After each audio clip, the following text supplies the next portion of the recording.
Hola, hola, hola, hola, hola. ¿Cómo andan todos ustedes? ¿Cómo están? Bienvenidos sean todos una vez más a Pretextos, el sitio donde la literatura y la historia tienen cabida. ¿Cómo andan? ¿Cómo están? Bueno, deseo que estén todos realmente muy, pero muy bien. Yo aquí, grabando este video para ustedes, una nueva entrega de los comentarios de la segunda parte del Quijote. Habíamos quedado en la aparición, si no recuerdo mal, de la condesa Trifaldi, allá por el capítulo 38, puede ser, 36, perdón, por el 36, y voy a comenzar hoy justamente a partir del 37, ¿sí? Bien, bueno, vamos a continuar. Lo último que mencioné, creo, fue la aparición de un personaje, la condesa Trifaldi, si no recuerdo mal. Todavía no revelé por qué se llama así, creo, en algún momento lo voy a decir. Y en el capítulo entonces 37, ¿sí? Encontramos un diálogo entre la condesa Sancho y Doña Rodríguez, ¿no? Doña Rodríguez es esta servidora de la condesa, esta dueña, digamos así, que, bueno, había tenido un pleito con Sancho justamente porque Sancho le había pedido que deje su rucio, su asno, digamos, en las caballerizas y ella, bueno, no accedió de buena gana, digamos, entonces ahí hubo un intercambio verbal, una especie de tiroteo entre los dos. eh, Así que bueno, se ve que a veces Sancho también puede descargar munición gruesa, ¿no? No solamente los más villanos y bajos personajes del Quijote, ¿no? Entonces, digo, hay un diálogo entre ellos tres, ¿sí? En los que se menciona la grandeza de las dueñas, ¿sí? Porque muchas veces es cierto, nos eclipsamos, tanto en la vida real como en, digamos, en la literatura, en la ficción, con también en el cine, en las novelas, digamos, ¿no? No importa de qué estemos hablando, pero digo, nos eclipsamos, decía, con personajes de alta alcurnia, con personajes que han nacido en una cuna de oro, por decirlo con una metáfora, y nos olvidamos de los asistentes, de las personas que rodean a estas personas principales o personajes, y entonces pareciera que nos encandilamos con ellos y bueno, dejamos un poco de lado eh, esos otros personajes que si bien pueden ser secundarios o terciarios, tienen una importancia más o menos trascendente, ¿no? Esto me parece que viene un poco no a sustituir, pero sí como a refrendar este concepto, ¿no? Decir, bueno, el rey, la reina está muy bien, sí, claro, el príncipe y la princesa, fantástico, pero bueno, de ahí para abajo también hay un orden social estatuido y muchas de esas personas, si bien no son el rey y la reina, el príncipe y la princesa, digo, también tienen su función y ayudan a que esas figuras brillen también, ¿sí? Más allá de las ambiciones particulares y personales de cada uno, ¿no? Eh, bueno, básicamente eso, ¿sí? Se rememora así la memoria, la estampa, la figura de las grandes dueñas del pasado, ¿no? Bueno, en el capítulo 38, eh, digamos que ya empieza el narrador a fijar más su pluma en este personaje, el de la dueña dolorida o la condesa Trifaldi, como también se la llama, para ver justamente qué hace ahí, qué es lo que viene a pedir. Sabemos que llega a donde están los condes justamente para hablar con Don Quijote y decirle que necesita su ayuda, su asistencia, ¿no? Esto por supuesto dentro de todo un marco de burla señorial, no sé bien cómo decirlo, y bueno, Don Quijote y Sancho, que son dos crédulos de alguna manera, están ahí, digamos, siguiéndole el juego a los duques, ¿no? De algún modo. Bueno, en el 38 entonces nos enteramos por qué la condesa Trifaldi se llama así.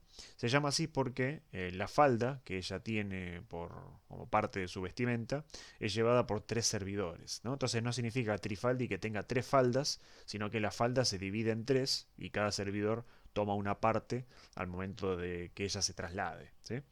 Entonces empieza a contar su historia, ¿no? Dice la condesa Trifaldi que eh, ella viene de un reino, ¿no?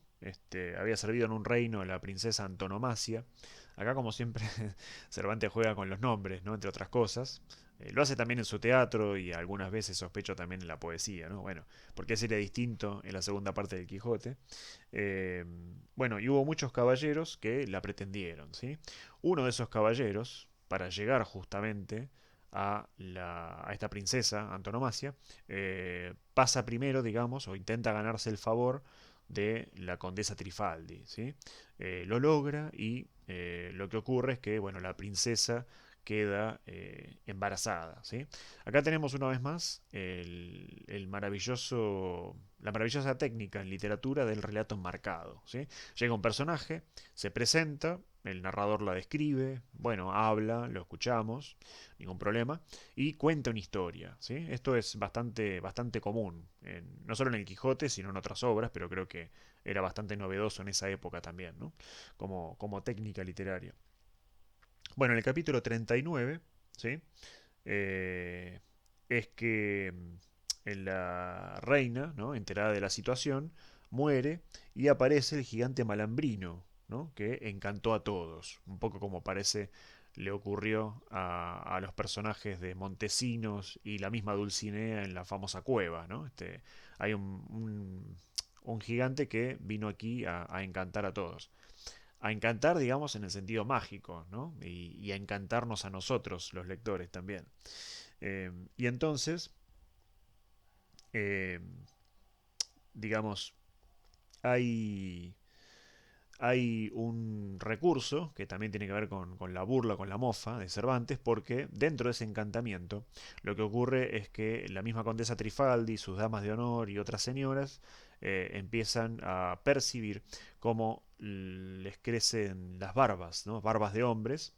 Entonces lo que le viene a pedir la condesa Trifaldi a Don Quijote es que se enfrente contra Malambrino y que de alguna manera pueda, digamos, pueda deshacer el encanto, ¿no? Que de algún modo pueda también ayudarlas para que vuelvan a ellas a tener la forma que tenían antes y bueno, que esto finalmente no termine, digamos, en una tragedia mayor, ¿sí?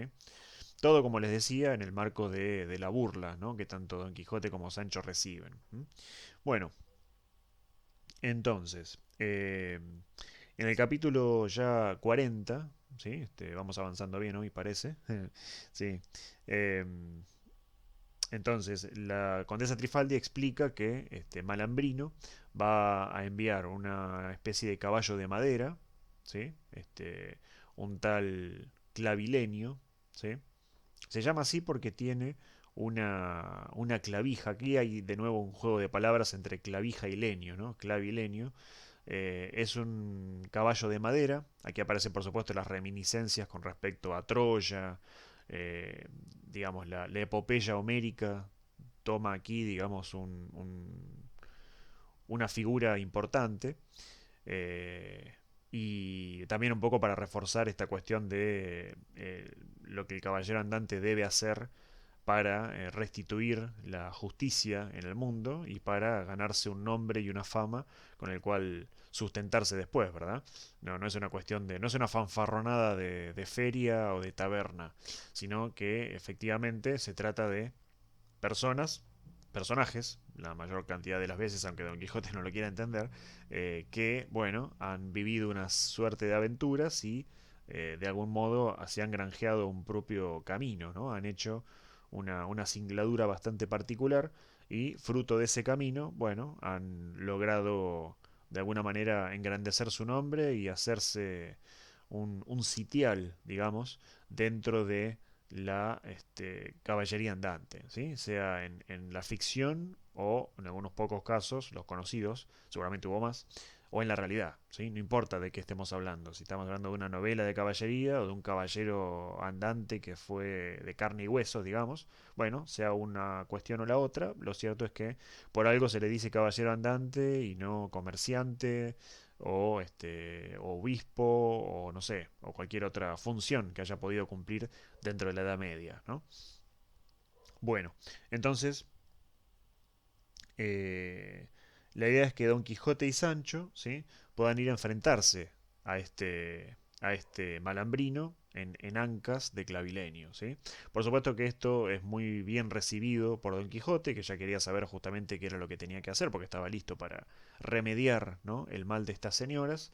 Y Sancho, como casi siempre, es el que, digamos, pone más ahínco en digamos, en cerrar a cal y canto eh, la posibilidad de participar, digamos, sin ser obligado, ¿no? Es decir, de buena gana. Entonces aquí también se da el contraste de nuevo entre Don Quijote y Sancho, un Don Quijote valeroso, que ya no, ya digamos, le cuesta esperar qué es lo que tiene que hacer para ayudar a esta gente, y Sancho que cuando escucha, la verdad que no le gusta nada, no tiene ganas de, digamos, de participar, y bueno, por mucho que le insistan, habitualmente se niega bastante, ¿sí? O sea, cuesta, si uno lo puede convencer, cuesta bastante, ¿no? Eso hay que decirlo. Eh, bueno, eh, muy bien. Bueno, después de los ruegos, ¿no?, de la condesa, finalmente Sancho acepta, ¿no? Acepta porque creo que también eh, podía, podía de alguna manera, bueno, estar a la altura, ¿no?, del señor al que servía, ¿no? Ya en la segunda parte se habla de la fama del libro y del personaje, Don Quijote, ya de los primeros capítulos, y me encanta porque es un juego literario fascinante, me gusta.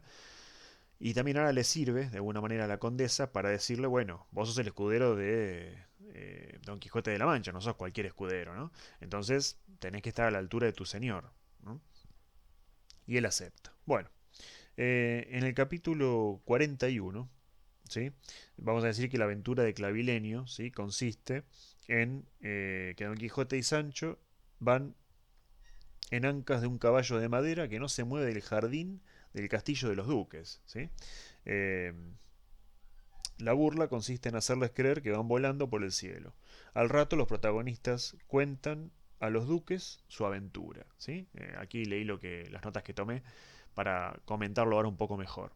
Sí, es interesante hasta dónde lleva, digamos, la fantasía, ¿no?, la pluma cervantina, porque fíjense que es una aventura muy sencilla de plantear, ¿no? Los duques ya están, está el contexto del castillo, de la casa ducal, están los personajes, Don Quijote y Sancho, los mismos duques también, por supuesto, ¿no?, que van ahí trazando aventuras que se ajusten más o menos a las caballerías, y lo único que había que construir era un pequeño caballo de madera al cual le pusieron clavilenio, y alrededor de ese caballo se tejió toda esta tramoya, toda esta historia, ¿no?, toda esta máquina, diría el mismo narrador, eh, que de alguna manera, bueno, hace creíble para Don Quijote y Sancho que esto efectivamente es así. Entonces, lo que ellos, las sensaciones que ellos tenían, tanto Don Quijote como Sancho, era la de ir volando por los aires, ¿no? Mucho viento en la cara. En un momento no me acuerdo si le acercan una antorcha a Sancho y a Don Quijote, y decían que ya iban volando muy muy alto porque los rayos del sol les pegaban directos en la cara, ¿no? Entonces, bueno, ese tipo de sensaciones, ¿no? Y la gracia consiste justamente en que, digamos, sabiendo los duques la burla, los duques y su servidumbre, por supuesto, que prepara todo esto, bueno, Don Quijote y Sancho puedan decir que efectivamente fue verdad, que es así, que volaron por los aires y que llegaron hacia la otra parte del mundo en un santiamén, ¿no? Cuando en realidad eso no es un recurso más bien fantástico y no se corresponde con ninguna historia real, digamos, ¿no? Así sea una anécdota en una taberna o un capítulo de una novela o un cuento o lo que sea, ¿sí? Muy bien. Bueno, voy a ver si alcanzo a comentar uno más. Bueno, en el capítulo 42, eh, concluida entonces la aventura de Clavilenio, el duque le avisa a Sancho que mañana entrará, eh, digamos que mañana le va a entregar la ínsula como gobernador, ¿no? Don Quijote sabe esto y le da a su escudero los primeros consejos para el alma, ¿sí? Mientras leía esto, decía qué interesante porque gracias a este capítulo podemos conocer no solo cómo aconseja Don Quijote a Sancho, sino qué consejos tal vez daría el escritor de carne y hueso a alguien que pudiese ser gobernador de una ínsula, o trabajase con un alguacil, o tuviese que administrar justicia, o pudiese, no sé, hasta darle consejos al propio rey, ¿no? De alguna manera, bueno, hay varios puestos, ¿no?, por cubrir, pero lo cierto es que me hizo acordar al viejo Vizcacha de, de una obra argentina que se llama El Martín Fierro. Bueno, no me ha quedado más tiempo, estén todos muy bien, nos vemos la próxima.